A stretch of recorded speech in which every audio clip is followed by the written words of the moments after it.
BA BSS প্রথম বর্ষের সুপ্রিয় শিক্ষার্থীবৃন্দ, রাষ্ট্রবিজ্ঞান অনলাইন ক্লাসে তোমাদের স্বাগত জানাচ্ছি। আমি সাকিনা আহমেদ, প্রভাষক, রাষ্ট্রবিজ্ঞান বিভাগ, কর্ণফুলী সরকারি কলেজ, কাপ্তাই, রাঙ্গামাটি, পার্বত্য জেলা। প্রিয় শিক্ষার্থীবৃন্দ, আমি আজকে তোমাদের রাষ্ট্রবিজ্ঞান প্রথম পত্র থেকে একটি গুরুত্বপূর্ণ বিষয় নিয়ে আলোচনা করব। সেটা হচ্ছে জন লকের সম্মতি তত্ত্ব এবং সম্মতি তত্ত্বের সমালোচনা। তো সম্মতি তত্ত্ব আলোচনা করার আগে আমি জন লক সম্পর্কে, তার জীবনী সম্পর্কে একটু আলোচনা করব। তো জন লক 1632 খ্রিস্টাব্দে ইংল্যান্ডে এক মধ্যবিত্ত পিউরিটান পরিবারে জন্মগ্রহণ করেছিলেন। তার পিতা ছিলেন একজন পার্লামেন্টারি দলের সমর্থক। এই কারণে লক পরিবারকে অনেক সময় রাজরোষে পতিত হতে হয় এবং অশেষ কষ্ট নির্যাতন সহ্য করতে হয়। জন লক অক্সফোর্ডের ক্রাইস্ট চার্চ কলেজ হতে এমএ ডিগ্রি লাভ করার পর সেখানে কিছুকাল টিউটর হিসেবে কাজ করেন, কিন্তু শিক্ষকতায় তার বিশেষ আগ্রহ না থাকায় তিনি চিকিৎসা শাস্ত্র অধ্যয়ন করেন এবং ইংল্যান্ডের একজন প্রসিদ্ধ চিকিৎসক হিসেবে খ্যাতি অর্জন করেন। চিকিৎসক হিসেবেই তিনি তার রাজনৈতিক দীক্ষাগুরু লর্ড অ্যাশলের সাহচর্যে আসেন।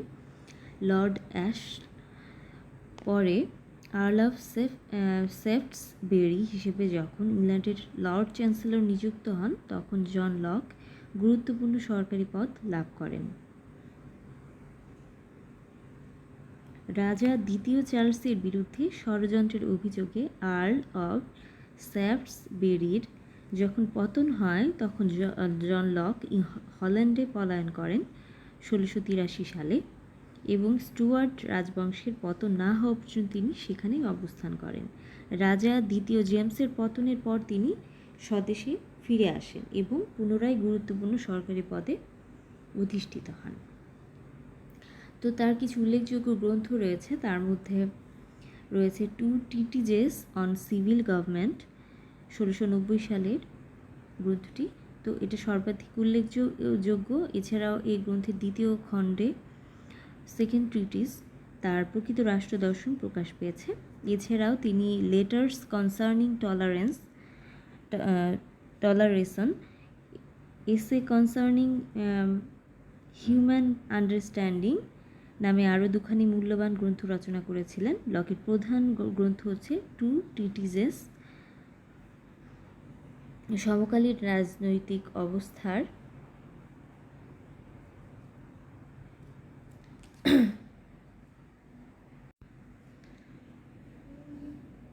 সমকালীন রাজনৈতিক অবস্থার পটভূমিতে রচিত হলেও তা হবসের লেভিয়াথানের ন্যায় একটি কালোত্তীর্ণ সাহিত্যকর্মের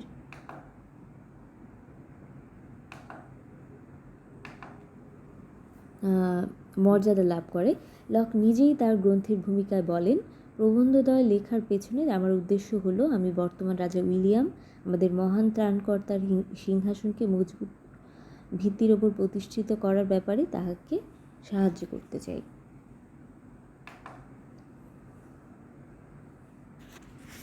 তো লকের রাজনৈতিক রচনাবলী, বিশেষ করে তার 2 ট্রিটিজেস যখন প্রকাশিত হয়, তখন স্টুয়ার্ট রাজবংশের স্বৈরাচারী শাসনের অবসান হয়ে গেছে। রাজা দ্বিতীয় জেমস সিংহাসন ত্যাগ করে ফ্রান্সে পলায়ন করেছেন এবং নতুন রাজদম্পতি উইলিয়াম অফ অরেঞ্জ ও রানী মেরির সঙ্গে পার্লামেন্টের ঘনিষ্ঠ বোঝাপড়া হতে শুরু করেছে।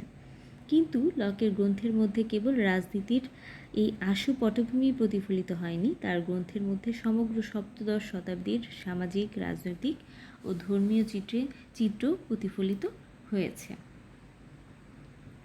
তো সপ্তদশ শতাব্দীর 40-এর দশক ইংল্যান্ডের রাজনৈতিক ইতিহাসে অত্যন্ত গুরুত্বপূর্ণ ও ভয়াবহ একটি দশক। তো এই দশকে ইংল্যান্ডে 2টি রক্তাক্ত গৃহযুদ্ধ অনুষ্ঠিত হয় এবং রাজা প্রথম চার্লসকে হত্যা করে অলিভার ক্রোমওয়েলের নেতৃত্বে প্রোটেক্টরেট প্রতিষ্ঠা করে পার্লামেন্ট কার্যত তার শাসন কায়েম করে।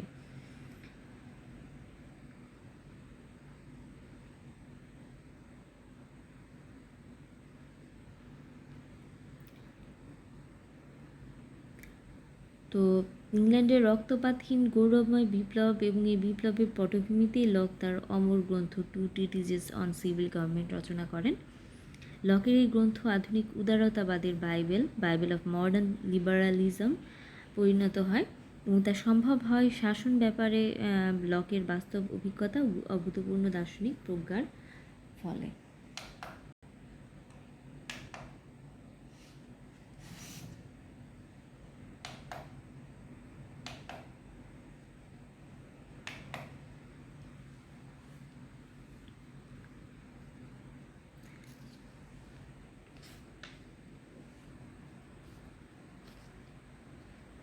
তো লকের সম্মতি তত্ত্ব নিয়ে আমি একটু আলোচনা করব। তো লকের রাষ্ট্র দর্শনে আসলে সম্মতি বা কনসেন্ট একটি গুরুত্বপূর্ণ বিষয়।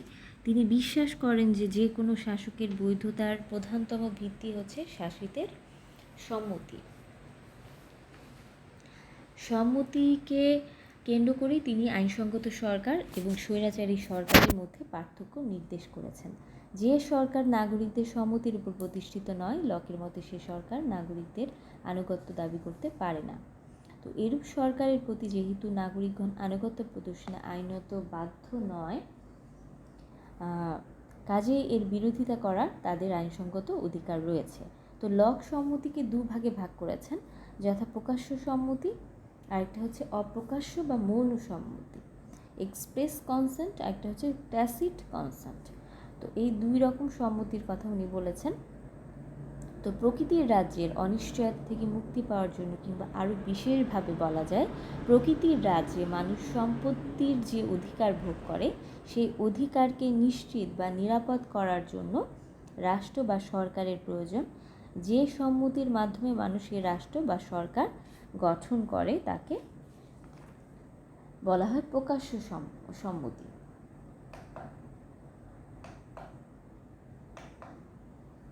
এই সম্মতি সম্পত্তির অধিকারের মতোই প্রাক সামাজিক প্রাক রাষ্ট্রীয়, কিন্তু রাষ্ট্র বা সরকার গঠিত হওয়ার পরে তার অধীনে যারা জীবনযাপন করে বা তার অধীনে সম্পত্তির অধিকার ভোগ করে, লকের মতে তারাও সম্মতি প্রদানের মাধ্যমে তা করে থাকে। কারণ আগে কি বলা হয়েছে, কেউ সম্মতি প্রদান না করলে তার কাছ থেকে রাষ্ট্র বা সরকার কোনো আনুগত্য দাবি করতে পারে না। কিন্তু রাষ্ট্র গঠনের ক্ষেত্রে এই সম্মতির যেভাবে প্রকাশ্য অভিব্যক্তি ঘটে, বর্তমান ক্ষেত্রে তা ঘটে না। এমনকি যারা সম্মতি প্রদান করেছে বলে বলা হয়, তারা নিজেরাও বুঝতে পারে না যে তারা আদৌ কোনো সম্মতি প্রদান করেছে কিনা। এই সম্মতিকে লক অপ্রকাশ্য বা মৌন সম্মতি বলে অভিহিত করেছেন। তো লকের মতে মৌন সম্মতির উপর ভিত্তি করে রাষ্ট্র মানুষের যে কোনো অধিকারকে স্পর্শ করতে পারে, কিন্তু কারো সম্পত্তির অধিকারকে যদি স্পর্শ করতে হয় তবে সম্পত্তির যে মালিক তার প্রকাশ্য সম্মতি ছাড়া সরকার কিছুতেই তা করতে পারে না। উদাহরণস্বরূপ, লকের মতে সরকার কারো প্রকাশ্য সম্মতি ছাড়া তার উপর কর আরোপ করতে পারে না। সম্মতির প্রকাশ্যতা বা মৌনতার পার্থক্য অনুসারে লক নাগরিকদের দায়িত্ব ও আনুগত্যের মধ্যেও পার্থক্য রচনা করেছেন। টু ট্রিটিজেস গ্রন্থের মধ্যে তিনি বলেছেন, যারা প্রকাশ্য ঘোষণার মাধ্যমে রাষ্ট্র গঠনের সম্মতি প্রদান করেছে তারা চিরস্থায়ী ও অপরিহার্যভাবে রাষ্ট্রের সঙ্গে আনুগত্যের বন্ধনে আবদ্ধ এবং তারা এই আনুগত্যের মধ্যে কোনো দিন কোনো পরিবর্তন সাধন করতে পারে না। কিন্তু যারা মৌন সম্মতির মাধ্যমে রাষ্ট্রের সদস্যপদ লাভ করে তারা রাষ্ট্রের সঙ্গে চিরস্থায়ী আনুগত্যের বন্ধনে আবদ্ধ নয়। তারা যে কোনো সময়ে সম্পত্তি ভোগের অধিকার প্রত্যাহার করে নিজেদেরকে আনুগত্যের বন্ধন থেকে মুক্ত করতে পারে।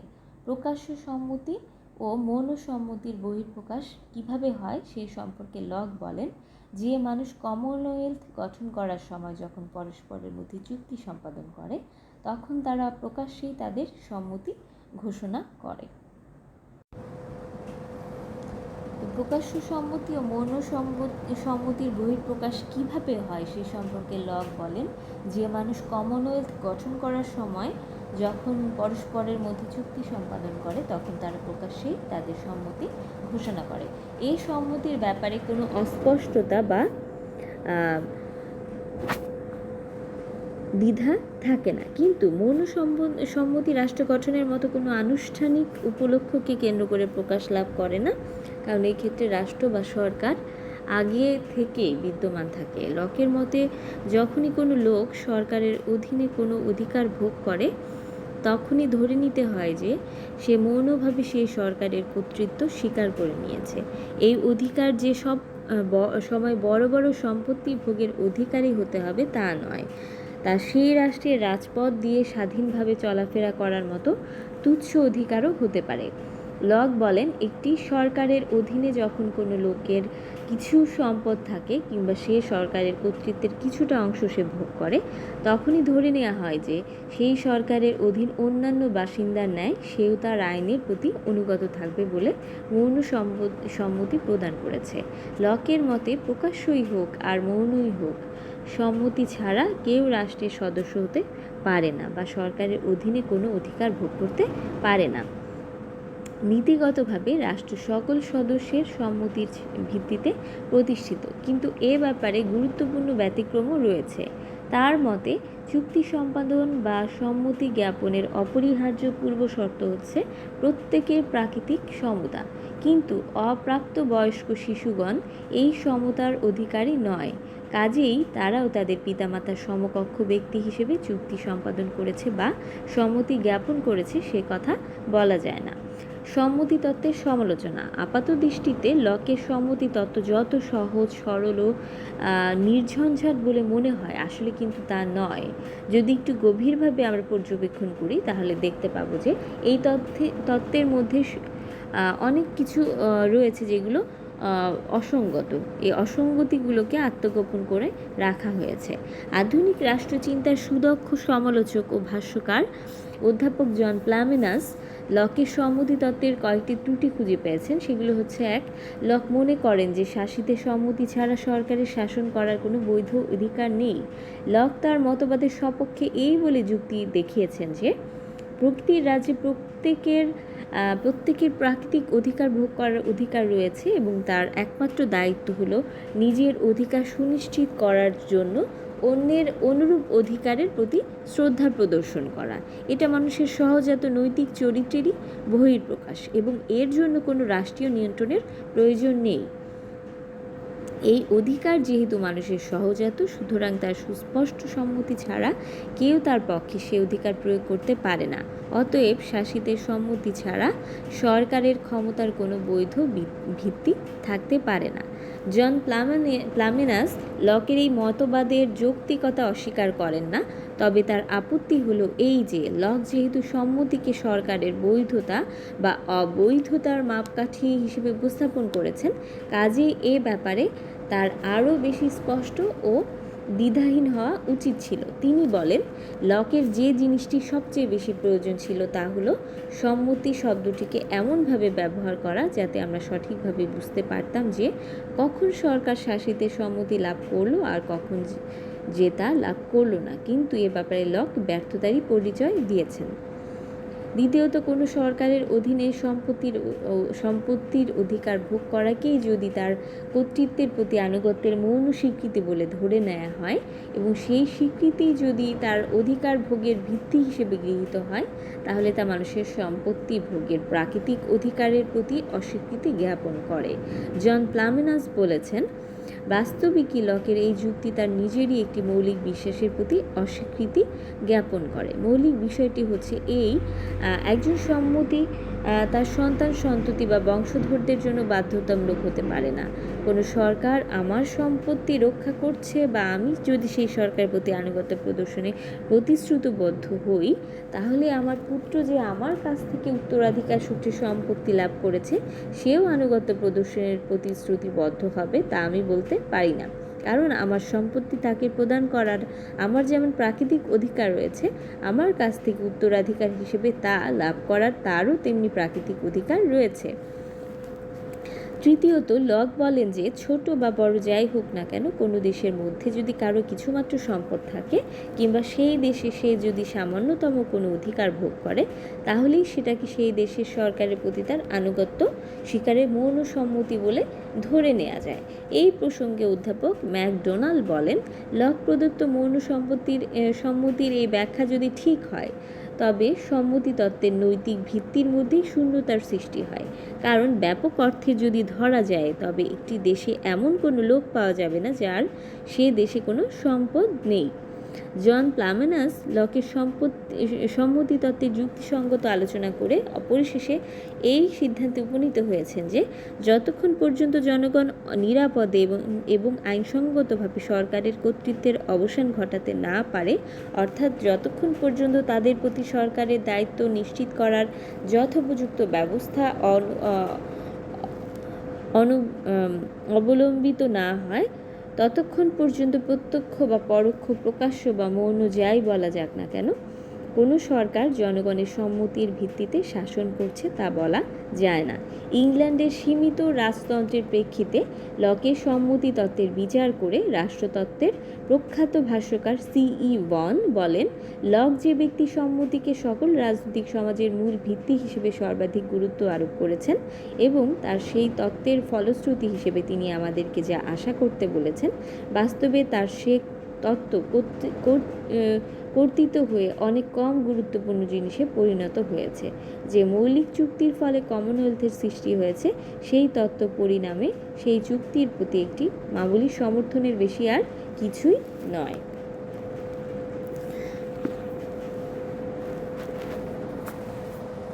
তো সুপ্রিয় শিক্ষার্থীবৃন্দ, সবাই তোমরা সুস্থ থাকবে, নিরাপদে থাকবে এই কামনা করি।